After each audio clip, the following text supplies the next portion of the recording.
Aujourd'hui, je reçois Émilie Berthet. Bonjour Émilie. Bonjour Camille. Alors, je suis très contente de te recevoir. Je ne te connais pas personnellement, mais c'est une personne que nous connaissons en commun qui nous a mis en relation. Et donc, je vais vraiment être novice avec toi. Je vais vraiment te poser des questions pour apprendre à te connaître, parce que c'est ça que j'aime bien faire dans la vie. C'est apprendre à connaître toutes sortes de personnes avec des profils différents. Alors, comment tu pourrais te présenter à nous aujourd'hui ? Alors, déjà merci Camille de m'avoir invitée dans ton émission et merci à Laure donc, qui nous a mis en relation. Moi, donc, je suis, comme tu as dit, Émilie Berthet. Je suis à la fois sophrologue et podcasteuse. Donc, j'ai plusieurs facettes. Je travaille sur plusieurs sujets dans ma vie. En sophrologie, je travaille à la fois beaucoup avec des enfants. Je suis spécialisée autour des enfants et autour de la femme et aussi surtout la maternité. Et je propose aussi des formations de sophrologie ludique pour enfants aux sophrologues, du coup. Et du côté du podcast, j'ai un podcast qui s'appelle Elles agissent, où j'interviewe des femmes inspirantes. C'est un podcast qui existe depuis 2 ans. Et le média Elles agissent, parce que je fais aussi des lives de ce concept, existe depuis 3 ans. Et je le décline aussi en exposition avec un photojournaliste. Voilà ce que je fais dans la vie. Est-ce que tu peux nous expliquer ce qui s'est passé avant tout ça? Comment t'en es arrivé là? Qu'est-ce qui t'a amené vers ces deux voies finalement qui vont ensemble? Alors, avant, je travaillais dans le recrutement. J'ai travaillé 12 ans dans le recrutement. En fait, je me posais pas trop la question de savoir si ça me plaisait ou pas. Voilà, j'avais fait des études en sociologie.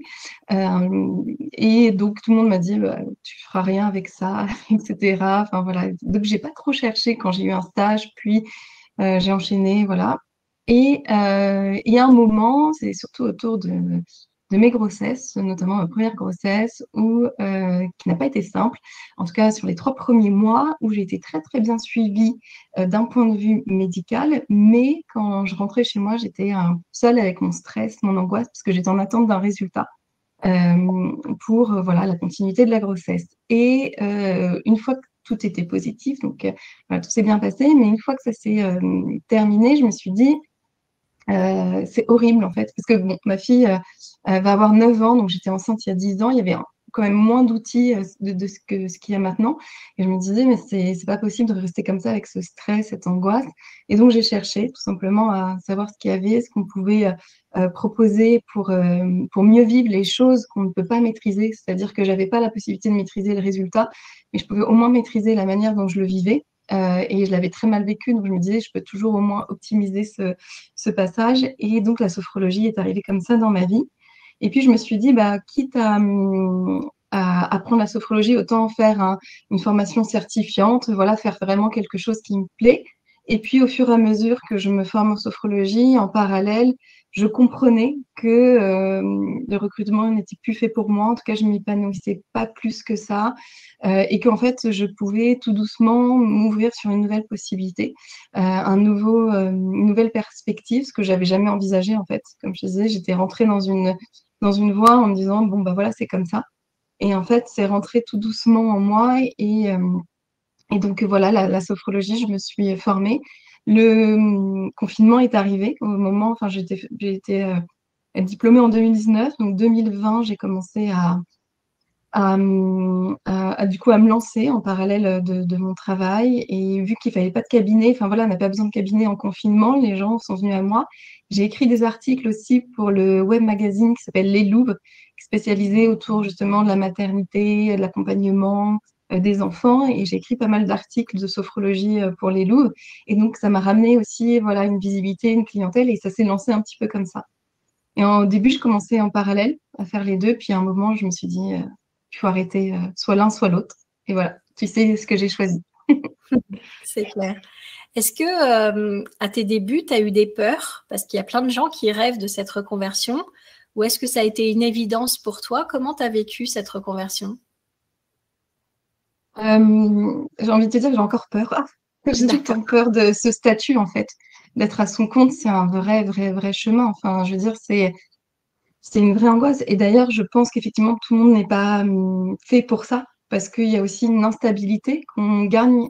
en gagnant cette liberté que j'ai choisie et que je ne regrette pas. Mais voilà, je comprends qu'il y a aussi une instabilité financière, une instabilité de mission, il y a aussi des renouvellements. C'est-à-dire que moi, j'ai quitté effectivement pour faire que de la sophrologie, mais maintenant, je fais et du podcast que je propose en entreprise, et de la sophrologie, et de la formation.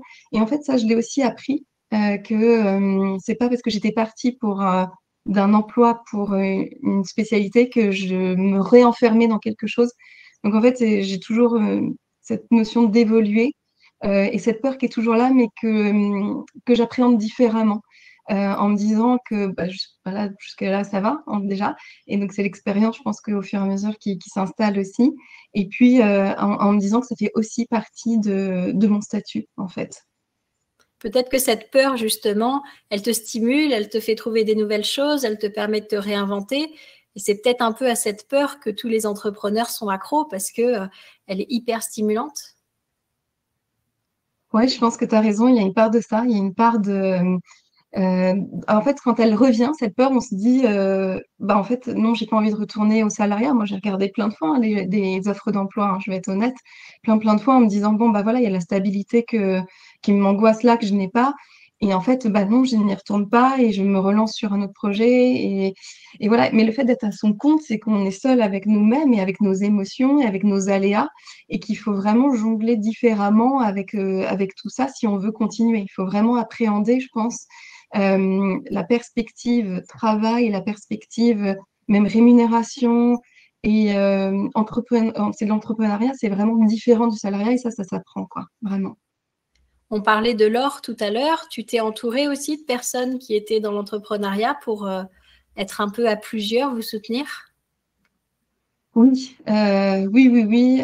Déjà, c'est très, très important pour moi d'être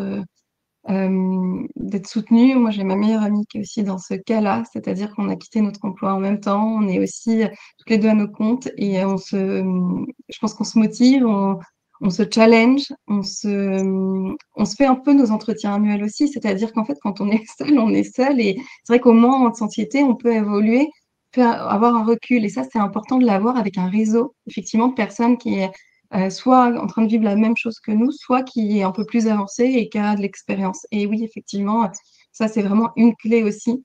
Moi, j'ai entendu plein de fois au tout début en me disant, mais t'inquiète pas, tu es en train de semer les graines que tu auras plus tard, tu fais plein de choses, c'est bien, etc. Et des gens qui ont le recul et qui ont plusieurs années d'expérience. Et ça, c'est tellement important aussi de se nourrir de ça, quoi. Par rapport à ton choix donc de te mettre à ton compte, qu'est-ce que ça te fait d'avoir choisi un métier cette fois-ci et de te sentir utile? Comment tu le vis? Eh ben, je le vis bien. Je le vis très, très bien parce que c'est mon moteur, je pense, d'être bien. En fait, déjà d'être bien dans ce que je fais, et effectivement, il est utile aussi, que ce soit sur le podcast ou sur la sophro. En fait, j'apporte des choses aux gens. Il y a une finalité, il y a vraiment une conclusion à tout ça. Il y a des résultats, et oui, c'est extrêmement satisfaisant, et c'est ce qui fait partie de mon moteur, et c'est ce qui compense, qu'on disait tout à l'heure, tout ce qui est plus ou moins aléatoire ou les aléas qui peuvent arriver, le fait d'être vraiment à sa place, d'être vraiment là où on a envie d'être, et effectivement de voir le résultat sur des personnes ou sur des situations, et c'est hyper satisfaisant. Et comment ton entourage a vécu ta reconversion? Est-ce qu'ils t'ont soutenu? Est-ce qu'ils ont eu peur? Comment ils ont vécu?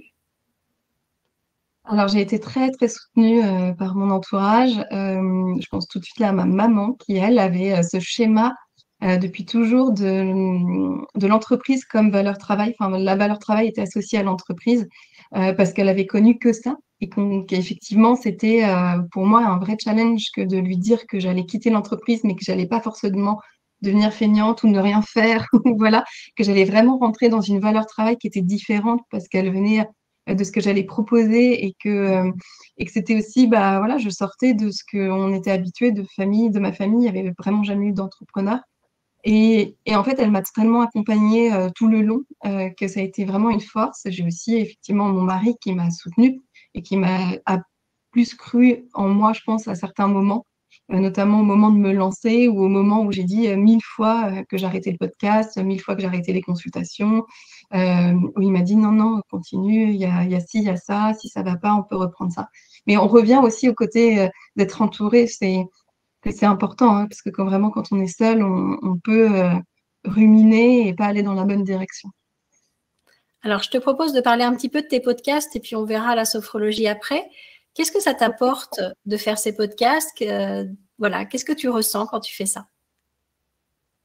Alors, Elsa Vis, j'ai vraiment eu envie de mettre en avant les femmes que je croisais de mon entourage, qui m'inspiraient, que je trouve qu'on n'entendait pas assez. C'était vraiment le- voilà, le moteur pour me lancer. Et maintenant, ce que j'aime aussi, c'est d'aller creuser un peu plus loin, du coup, je reviens à la sociologie, à mes études. Finalement, c'est assez marrant parce que je replonge dans mes interviews en essayant de chercher à aller un petit peu plus loin dans une réflexion voilà, ça apporte pas mal de choses. Ça apporte à la fois de rencontrer des personnes, de s'inspirer, d'être dans l'action. Ça s'appelle Elles agissent. Donc, c'est vraiment comment mettre l'action dans sa vie, quels sont les moteurs, quels sont les retours. Un peu ce que tu fais aussi, toi, avec les entretiens, c'est se nourrir des personnes, en fait, que l'on a, de l'entourage, des parcours des autres. Il y a toujours un mot, je trouve, qui ressort de l'épisode ou une phrase qui va, moi, m'inspirer. En fait, c'est hyper égoïste, hein, mais mon podcast, je le fais vraiment pour moi. Enfin, d'abord, je n'interviewe que des personnes qui m'inspirent. Je me force jamais à interviewer quelqu'un. Il y a déjà des choses qui se sont pas faites, etc. Et je pense que ça se ressent et c'est ce que j'ai envie de partager. Et vraiment, l'action se trouve partout et ça, c'est important de le faire comprendre aussi. Donc ça, c'est le podcast. Maintenant, est-ce que tu peux nous parler de la sophrologie et notamment de ce jeu que tu as créé? Est-ce que tu peux nous le montrer, nous en parler? Oui, bien sûr, je l'ai là. Du coup, je te le montre. J'explore mes émotions, donc qui a été édité aux éditions Le Duc. C'est un jeu que j'ai. En fait, c'est une rencontre aussi avec Astrid Mours, qui est l'illustratrice, voilà, on s'est contacté et il y a vraiment eu elle arrive à traduire vraiment par l'image. Je peux te montrer quelques cartes, les exercices que je proposais. Alors, voilà, c'est dans l'autre sens. Ok. Donc, voilà, il y a des images. Et en fait, sur chaque carte, il y a à la fois l'exercice. Pardon, la lumière est un peu trop forte. Et il y a une carte qui est faite pour l'enfant. Donc, en fait, l'enfant s'approprie vraiment l'image. Voilà, c'est mieux. L'image et l'univers. En fait, j'ai créé, il y a 10 univers avec à chaque fois 3 animaux qui composent l'univers. Et les parents ont cette carte avec le même animal et l'exercice qui est écrit en dessous. Et l'idée, c'est d'explorer ces émotions. Ça veut dire quoi? Surtout pour les enfants, c'est de comprendre déjà qu'est-ce qu'une émotion, donc d'aller découvrir toutes les sortes d'émotions. On parle souvent des émotions qui surgissent un peu plus facilement, la colère, la tristesse. Mais moi, j'ai aimé aussi entretenir et aller travailler les émotions comme la joie, la sérénité, comprendre que ces émotions-là pouvaient vraiment contrebalancer quand d'autres sont trop fortes. Donc, faire comprendre ce qui se passe dans notre corps. Une émotion, c'est vraiment une réaction physiologique. Donc, déjà, comprendre son corps. Donc, il y a des exercices qui vont vraiment aller orienter l'enfant sur bah voilà, l'appréhension de ses mouvements, l'appréhension de sa respiration. Et puis, c'est vraiment un jeu que j'ai pensé pour parents-enfants, enfin voilà, ou en tout cas adultes-enfants, parce que d'ailleurs, je vais aller le présenter dans les petites sections de ma ville. Je suis à Levallois pour les tout petits, c'est aussi possible. Ça va être très ludique, ça va vraiment être une exploration là pour le coup. Mais dès les tout petits, on peut aller vraiment euh, voilà, avoir des premiers outils pour découvrir ce que l'on ressent, euh, nommer ce que l'on ressent et après justement appréhender ce que l'on ressent, c'est-à-dire avoir des outils pour soit faire descendre un petit peu euh, l'émotion quand elle est trop forte, soit accentuer une émotion quand il n'y en a pas. Et donc, ces cartes, il y a aussi un petit livre, un livret, qui explique tout ça, les émotions, comment l'utiliser. On peut tirer des cartes au hasard ou décider de travailler, par exemple, sur la peur. Et si c'est le cas, si on décide de travailler sur la peur, on pioche ces cartes-là avec les animaux. Et ensuite, j'ai écrit un conte qui regroupe à la fois l'émotion et les animaux des cartes. Et donc, ça peut être une façon de lire une histoire du soir ou de faire une petite sophronisation, donc c'est-à-dire une visualisation où l'enfant va être allongé et on va lui lire une petite histoire. Est-ce que ça pourrait éventuellement être utilisé dans les maisons de retraite pour des personnes âgées ou pas? Alors moi, j'utilise les mêmes exercices et j'ai déjà fait avec les personnes âgées.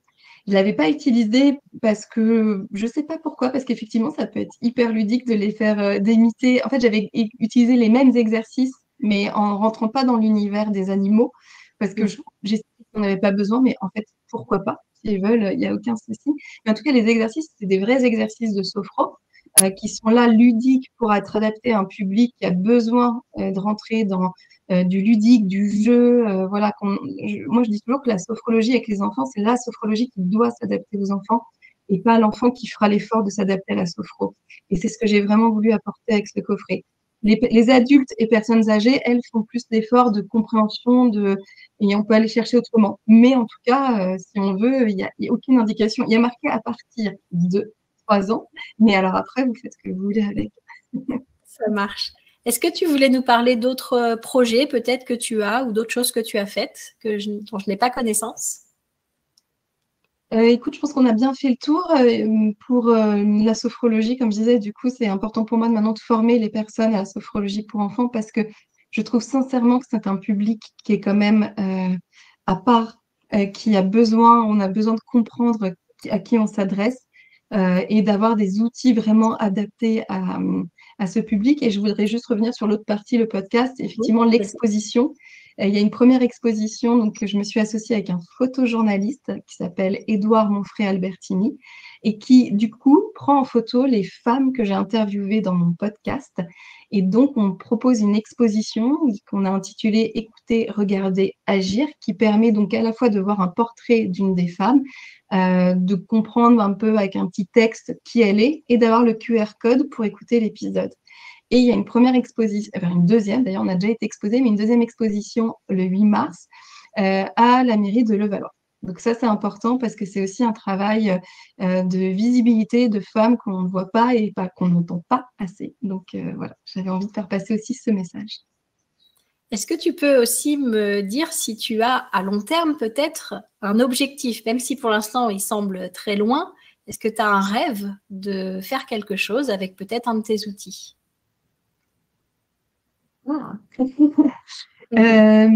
Écoute, j'ai plein de rêves. Après, moi, je suis assez. Dès que j'ai envie de quelque chose, en tout cas, je tente de le réaliser. Ça se réalise pas, enfin, ça se concrétise pas forcément.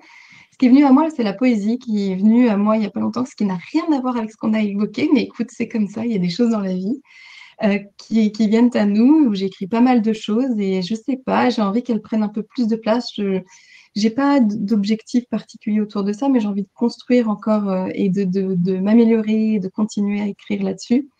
Après, moi, j'aimerais bien aussi avoir un lieu à moi, 100%, que je sais pas, que je pourrais moduler de la manière dont je souhaite ou qui pourrait correspondre à mon image, avec tout ce que je fais, à la fois un lieu où je peux enregistrer mes podcasts, un lieu où je peux faire mes consultations.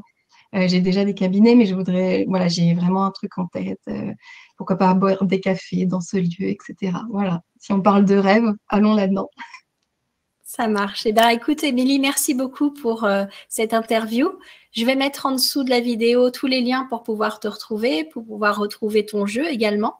Je te souhaite plein de belles choses et je te souhaite plein de poésie aussi dans ta vie. Merci beaucoup.